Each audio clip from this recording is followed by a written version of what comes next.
Om Swastiastu, pemirsa sekalian yang saya kasihi. Dalam kesempatan ini, saya ingin berbagi cerita tentang makna dari Sunari sebagai petunjuk hidup dalam kegelapan yang dirundung dengan duka lara. Para pemirsa sekalian yang saya kasihi, kalau kita sebagai yang orang tua maksud saya mungkin banyak yang sudah mengenal dengan sarana upacara yang disebut dengan Sunari. Kalau generasi mudanya, terutama yang di luar Bali, mungkin agak jarang ya. Itu karena memang keberadaan kita yang di luar Bali jauh dari Bali. Kalau di Bali mungkin ada yang tahu, mungkin ada juga yang tidak tahu tentang apa sih itu Sunari. Nah, Sunari itu merupakan salah satu bentuk sarana upacara yang terbuat dari batang bambu. Kalau saya perhatikan, dari batang bambu yang bentuknya bambunya seperti bambu yang dipakai penjor gitu. Nah, pada ujung dari bambu yang dipakai Sunari itu dikasih ijuk atau duk yang warnanya hitam. Itu ya besarnya kayak segian. Di ujung bambu kemudian diikat kuat supaya tidak lepas.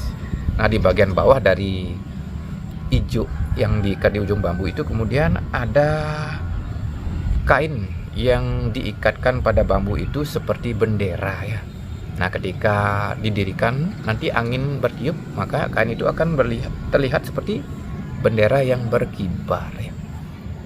Di bawah itu baru ada kain yang lebih kecil lagi yang dikenal dengan ulap-ulap, yang di tengahnya ada tulisan aksara suci Om, lukisan Padma artinya teratai, atau ada lukisan berbentuk cahaya ya, mengelingkari dari aksara suci Om pada kain ulap-ulap tersebut. Nah, di bagian bawah dari kain ulap-ulap itu ditempelkan pada bambu berjarak kurang lebih mungkin 2 meteran ya. Nah, di sana dilekatkan boneka kera, boneka bojog-bojogan gitu ya, yang terbuat dari ijuk yang dibuat dengan sikap memegang bambu memanjat kayak demikian. Kemudian ada juga kain yang diikatkan pada bambu untuk menutup bambu, mungkin sepanjang dua tangan gini ya. Nah, kemudian pada bambu itu dilobangi.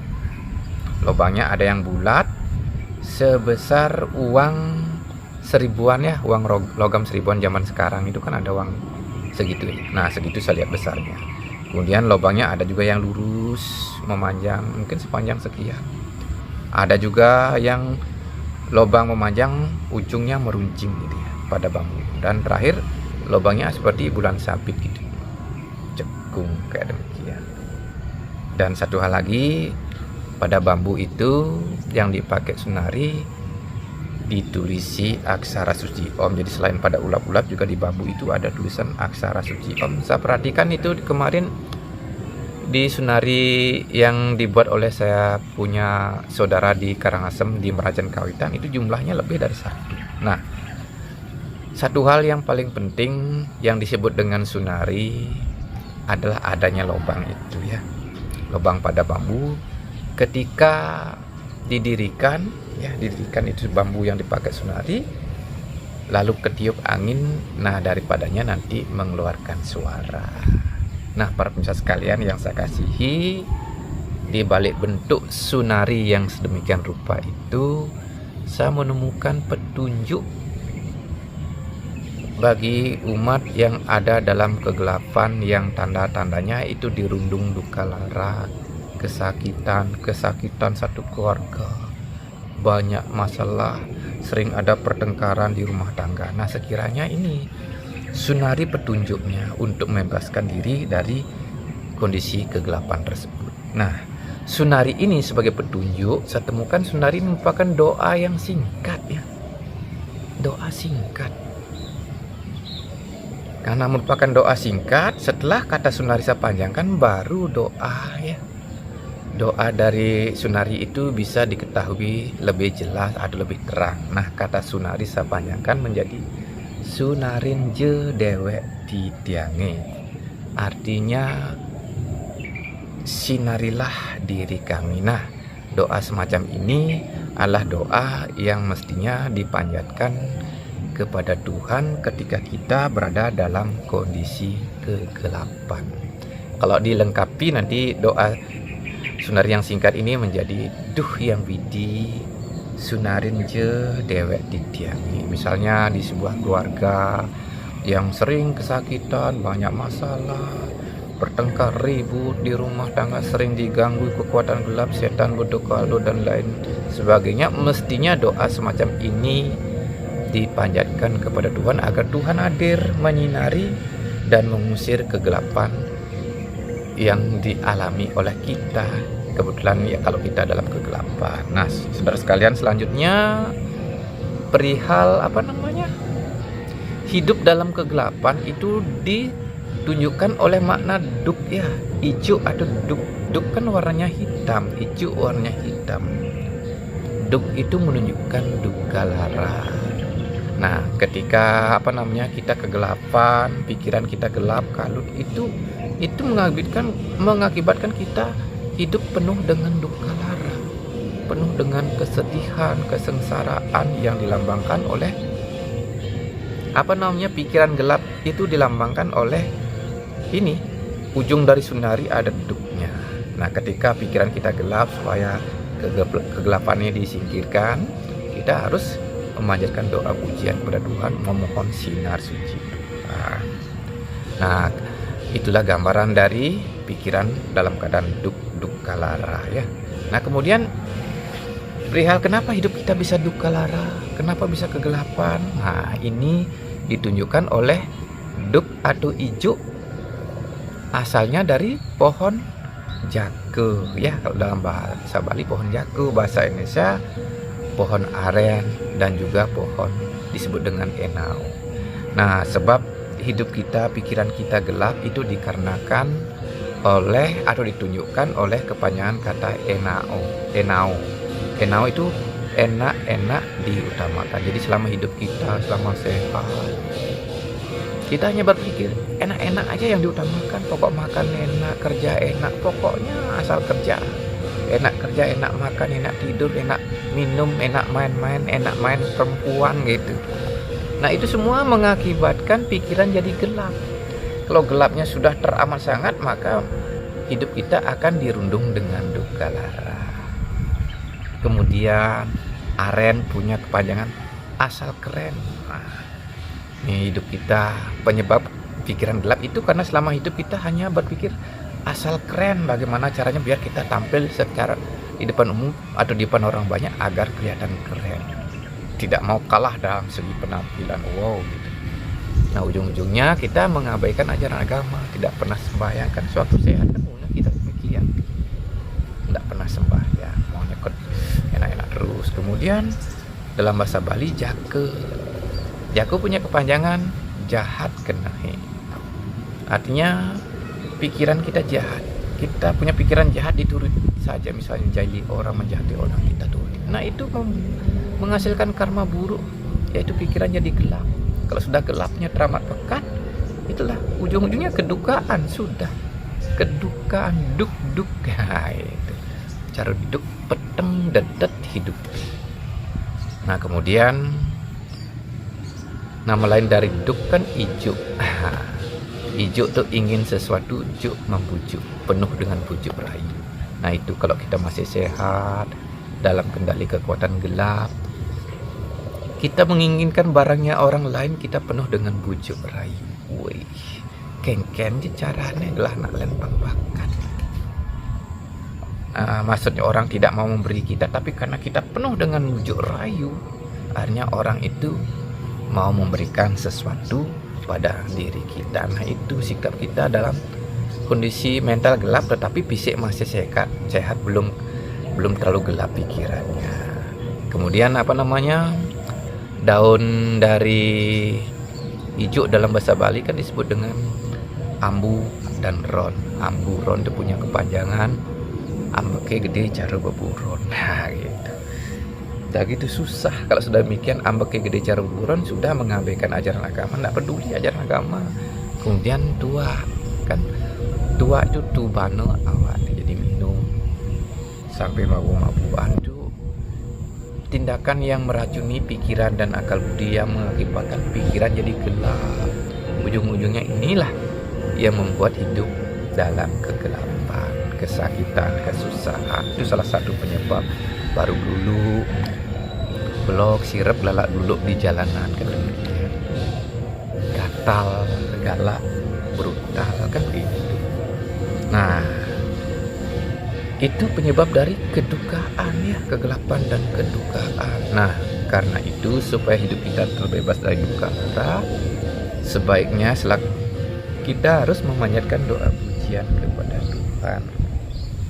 Nah, memanjatkan doa pujian kepada Tuhan dilambangkan oleh boneka bojog-bojogan itu yang bentuknya memanjat. Memanjat itu memberikan petunjuk kita mestinya memanjatkan doa pujian kepada Tuhan, yang gambarannya kita seperti bojog memanjat gitu ya. Nah, dalam bahasa Bali memanjat disebut dengan menek. Menek itu menekuni ajaran agama. Dalam hal ini kita harus menekuni ajaran agama supaya terbebas dari kegelapan. Kita tidak boleh lalai. Jadi namanya menekuni ya, kita tekun sembahyang, pagi sembahyang, siang sembahyang, sore sembahyang, dan itu terus dilakukan tiap hari. Nah, itu sebagai cara untuk menghadirkan sinar suci Tuhan. Nah, ini kera punya makna keras ya, kita punya kemauan yang keras. Dan juga kalau kita dalam kondisi kegelapan, hidup kita dilambangkan oleh ini, oleh makna kera itu keras hati, keras kepala. Hidup kita bagaikan perilaku keras sakti itu kan, itu lambang dari keras sakti. Hidup kita dalam kegelapan, semua orang dilawan, tidak ada rasa takut, tidak ada rasa gentar gitu. Nah, supaya kita, kalau perilaku yang demikian lama-lama ujungnya kan mengakibatkan duka lara kan gitu, diborongi rame-rame kerahnya itu keras hati kan, cerita film kayak gitu. Akhirnya apa? Bisa duka lara ujung-ujungnya. Nah, supaya kita tidak dirunung duka lara akibat dari sifat kita yang keras pada yang keras yang bikin masalah, itu penting kita punya kemauan yang keras. Jadi kekerasan sifat ini kita arahkan ke Tuhan. Kita punya kemauan yang keras untuk memanjatkan doa pujian kepada Tuhan. Nah, kerah dalam bahasa Jawa disebut dengan ketek. Ketek sama dengan artinya punya kepanjangan ketekunan. Jadi perlu ketekunan. Namanya orang tekun ya. Kemudian dalam bahasa Bali kerah disebut dengan bojog ya. Bojog itu bongolin koping jabu mantre orkin. Di dalam menekuni ajaran supaya mendapat sinar suci Tuhan, selain memanjatkan doa pujian, dibarengi dengan menekuni japa mantra. Dan gitu masyarakat awam yang tidak paham, tidak mengerti, tentu akan berkata, kok begituan, kok lain-lain dia, kok kemik-kemik mengucapkan nama Tuhan berulang-ulang, apa itu? Nah, ini terhadap pandangan masyarakat awam yang tidak mengerti, kita harus menulikkan telinga, bongolin koping ya, do dinghang, do rungu, anak saya ngerti agama nih gitu. Saya ngerti tutur, itu sangat dang. Ilmu agama atau tradisi nak meluk ini, takutin pasti meluk ini. Memang gini saya dapat dari dulu. Nah, itu masalah mereka tidak mau belajar, tidak mau mendengarkan gitu. Bermental tahiru, tak peduli, itu sifat tamas, cuek, tidak mau tahu. Akhirnya selamanya tidak tahu gitu. Nah, kalau kita dalam kegelapan itu didengarkan, ya selamanya kita akan kalut juga. Mereka kan masih senang, masih karma baiknya masih ada. Kalau kita sudah karma baik sudah habis, membuat hidup kita kegelapan, sedih. Nah, kalau kita tidak dengan jalan seperti ini, memanjatkan doa pujian kepada Tuhan, ya cari jero balian. Nanti uangnya habis, bikin fokaro banyak. Kuang kene, kuang gitu, aduh, gawat nih. Nah, kemudian kalau monyet ya, nama lain kera kan monyet. Itu monyet tuh modalnya nyembah Tuhan ya. Jadi supaya pikiran kita terang, cemerlang, tidak kegelapan, modalnya hanya menyembah Tuhan, tapi dijalani dengan ketekunan Jawa. Bila tekun kita menyembah Tuhan sampai mendapat sinar suci Tuhan, pikiran kita, akal budi kita diterangi, kita bisa jadi orang Jawa. Jawa itu jawara, ubi. Permainan kata-kata ini.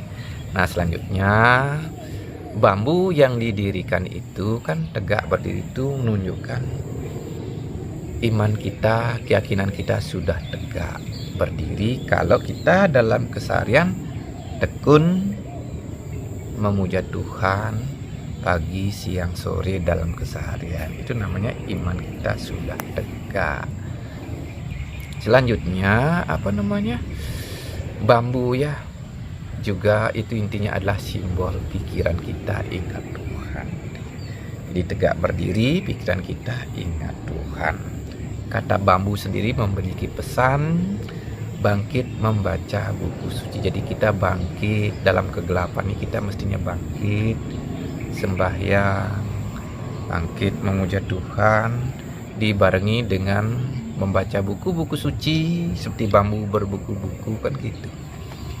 Banyak buku kita baca sebagai pedoman, penuntun agar kita senantiasa ingat Tuhan ya, supaya ke Tuhan larinya, ndak arahnya ke mana-mana, yang intinya supaya mendapat sinarnya gitu, intinya yang benar beragama. Doa yang lain-lain itu sedikit kurang benar. Itu kalau doanya secara duniawi itu ya begitulah. Nah, kemudian dalam bahasa Jawa bambu disebut dengan pering. Pering itu menunjukkan peringatan. Hal ini dapat saya terangkan. Isi dari keseluruhan kitab suci, kitab agama khususnya itu hanyalah sebuah peringatan agar kita menjalankan perintah agama atau perintah Tuhan dan menjauhi larangan agama. Tidak minum minuman keras, tidak mabuk-mabukan, tidak ya begitulah main-main yang berlebihan. Kemudian peringatan yang paling utama dari seluruh isi kitab suci agama itu ditunjukkan oleh makna dari bambu dalam bahasa Bali yang disebut dengan tiying. Nah, tiying ini saya panjangkan menjadi Tuhane intine ingetang, yang artinya intinya Tuhan diingat. Dalam hal ini nama Tuhan diingat berulang-ulang. Adanya tulisan aksara suci Om atau Ongkara pada bambu dan ulap-ulap itu mengingatkan pikiran dipakai untuk mengingat Tuhan ya. Ingat mantra Om, misal Om. Nah, kalau terlalu pendek kita tambahi gayatri mantranya Om Burbuaswa dat Sawituruarenyem Bargo Diwasa Dimahi Dioyona Prachodaya. Kalau saya pengucapannya demikian biar cepat. Kalau japa itu putarannya cepat, yang penting kata-katanya jelas. Kalau ditembangkan, waduh lama putarannya. Kemudian kalau tidak pakai mantra yang terlalu panjang, 3 mantra, bisa pakai Om tambah Ista Dewata Siwa, jadi Om Nama Siwa ya. Nah, itu dilengkapi terus. Nah, itu makna dari ulap-ulap. Ulap-ulap dimanggil-manggil Tuhan dengan segenap ini panca indera kita, telinga, mata, hidung, semua difokuskan, dipakai untuk mengingat Tuhan bersama pikiran kita. Nah, selain kita memanggil-manggil Tuhan, berdoa mengharapkan sinar suci Tuhan, kita juga perlu mengelap pikiran kita yang gelap. Kan sesuai kepanjangan kata ulap, ulap-ulap ya, artinya memanggil, kemudian ulap artinya silau, kehadiran silaunya kan menyilaukan mata. Kemudian kata ulap dipanjangkan menjadi untuk lap pikiran. Di dalam hal ini mantra suci Om selain untuk memanggil Tuhan berulang-ulang kali, kita sekiranya mantra suci Om itu berguna untuk mengelap kotoran yang ada di pikiran kita ya. Nah, itu kita penting mengelap secara sadar, kita mengelap. Percuma juga kita hanya mengharapkan Tuhan terangi kami, sinari kami. Nah, ketika Tuhan hadir memberikan sinarnya, pikiran kita gelap, maka sinarnya itu tidak bisa menembus ke seluruh tubuh kita, yang tentunya membuat tubuh kita jadi tidak sehat. Seandainya pikiran kita gelap, kita bersihkan, dari sinarnya akan menembus ke seluruh organ tubuh kita, sehingga adanya penyakit dan lain sebagainya dalam tubuh itu disembuhkan oleh sinar suci Tuhan yang Maha Suci. Nah, dalam hal ini gambaran kita mengelap pikiran itu supaya pikiran bersih, gambarannya seperti ini. Langit, kalau di langit itu ya bersih, ya tidak ada awan, tidak ada mendung, maka sinar matahari tembus langsung ke bumi. Tetapi kalau di langit itu penuh dengan mendung yang tebal, matahari sih bersinar, bersinar mataharinya, akan tetapi sinarnya itu dibatasi oleh mendung. Mendung itu membendung gitu ya, tidak sampai ke bumi. Akhirnya tanaman-tanaman tetap loyo, tidak dapat sinarnya, tidak bisa melakukan fotosintesa, tidak dapat mendapat energi sinar matahari. Kan loyo gitu juga kalau pikiran kita gelap, kotor, letah, tidak dilap, dibiarkan kotor, sinar suci Tuhan itu jadi terhalang memancar ke seluruh tubuh kita, sehingga tubuh kita tetap loyo, tidak ada tenaga. Kenapa? Sinar suci Tuhan itu berenergi, seperti sinar matahari itu penuh energi. Nah, kalau tembus itu tubuh jadi bertenaga oleh sinar suci Tuhan. Karena itu perlu kita mengelap mendung di dalam pikiran kita. Mendung itu memori yang membendung ya. Jadi memori kenangan dalam pikiran itu yang membendung sinar suci Tuhan, sehingga sinar suci Tuhan itu terhalang ke seluruh organ tubuh kita. Sinar suci Tuhan itu ada dalam diri kita sebagai manusia. Semuanya ada sinar suci Tuhan, itu Sang Yang Agung.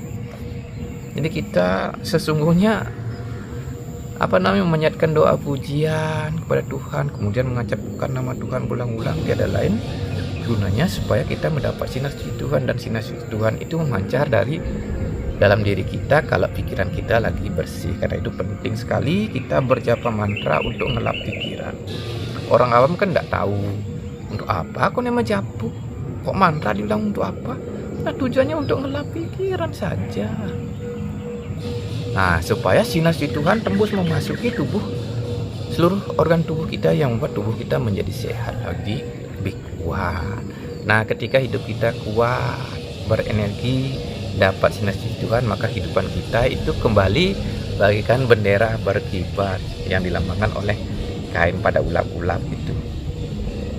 Kalau ditiup angin kan berkibar, itu jadi hidup kita kembali berkibar. Kita bisa ceria lagi, tampil di masyarakat, kelihatan. Tapi kalau hidup kita sakit-sakitan, dirundung dengan duka lara, itu bagikan kehidupan kita seperti perahu tenggelam yang tidak nampak. Misalnya kita kalau berada di rumah sakit berbulan-bulan, ada di rumah aja di kamar karena sakit, tidak kelihatan, tidak keluar-keluar, tentu kita bagikan perahu yang tenggelam, tidak nampak kita, tidak di masyarakat, tidak kelihatan, hanya jalan-jalan ke sana kemari. Tapi kalau kita sehat, kan bisa nampak ke sana kemari. Sehingga hidup kita bagaikan perahu yang terapung atau bagaikan bendera yang berkibar. Nah, itu pemanaan dari ulap sunari itu. Nah, kemudian ini yang terpenting nih, makna dari lubang yang ada pada bambu.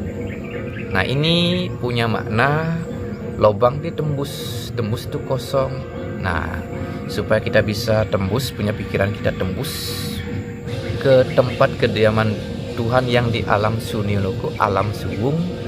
Nah, dalam kita memanjatkan doa pujian dan berjapa atau menyebut nama Tuhan berulang-ulang, mestinya disertai dengan hening cipta ya, meditasi, mengosongkan pikiran, perhatiannya diarahkan di selalis, didiamkan begitu saja. Atau tidak langsung di sini mau diam, pikiran kita pandang dulu titik di luar, misal ada dupa, pandang dulu semampunya mata kita memandang, sudah itu baru perhatian diarahkan di sela alis, dibiarkan itu aja sambil berjapa memanjatkan doa, biarkan gitu. Tarik nafas pelan-pelan.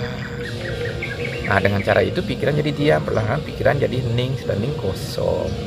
Nah, bentuk dari lubang dari bambu yang bulat itu menunjukkan kita bisa mencapai keheningan bila dilandasi dengan tekad yang bulat. Tekad kita harus bulat.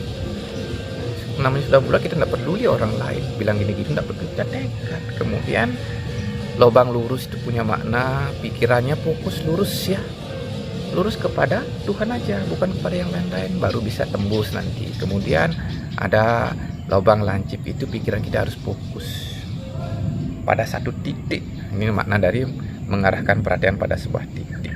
Kemudian lubang yang berbentuk bulan sabit itu menunjukkan untuk apa, supaya menembus kediaman Tuhan kita perlu menggunakan kecerdasan. Jadi ini lubang lengkung seperti bulan sabit itu lambang dari kecerdasan yang berguna untuk membidik, mengarahkan pikiran hanya fokus ke Tuhan, seperti kita membidik menembak kan, membidik sasaran kan ada kayak kekernya seperti cekuk. Nah ini punya makna kecerdasan yang dipakai untuk mengarahkan pikiran agar bisa fokus, agar bisa mencapai alam keheningan. Nah ketika kita mampu hening, di kala itulah Tuhan hadir memberikan sabda-sabda. Sabda Tuhan hadir bagikan angin berhembus meniup sunari yang ada lubang, kan keluarkan suara dia. Nanti Tuhan akan bersabda. Misalnya kalau kita lagi kesakitan, nanti ada sabda, set, ning, misalnya begitu. Cari obat di sana, nanti kayak gitulah ceritanya. Atau pakai begitu bisa sembuh. Oh, ning, kamu ini lagi susah ekonomimu. Bisnis yang begini kamu jalani. Gitu.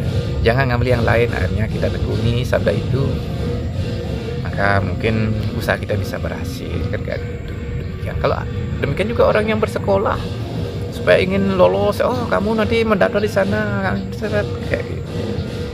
Dan intinya adalah sabda-sabda berupa tutur, berupa cerita. Seperti saya ini bermula dari adanya keheningan pikiran, sehingga saya bisa bercerita seperti ini adanya. Di para pemirsa, saya punya ide cerita tentang Sunari itu bermula dari ketika saya masuk di Puro Merajan Kawitan saya di daerah Karangasem, Kecamatan Sidemen, Desa Talibeng. Itu Merajan Aryo Sukat di Banjar Umo Deso. Sana saya masuk, saya temukan Sunari.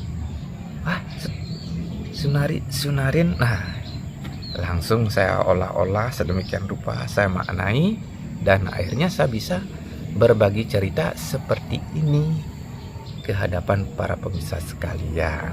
Nah, para pemirsa sekalian yang saya kasihi, satu hal yang ingin saya sampaikan. Kalau berbicara di depan umum, apalagi berbagi cerita kayak begini, saya bagaimana ya? Tidak begitu ahli. Ini menyebabkan saya berbagi cerita kayak begini, kayak ya tidak begitu bagus rasanya.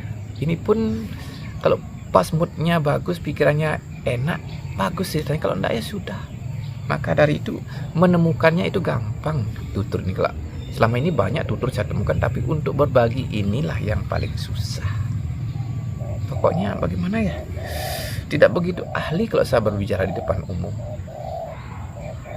Ya, banyak kekurangannya. Karena itu dalam saya menyampaikan cerita seperti ini, ya saya minta maaf yang sebesar-besarnya, manakala itulah dalam apa yang saya sampaikan itu kurang, bagaimana lah gitu ya.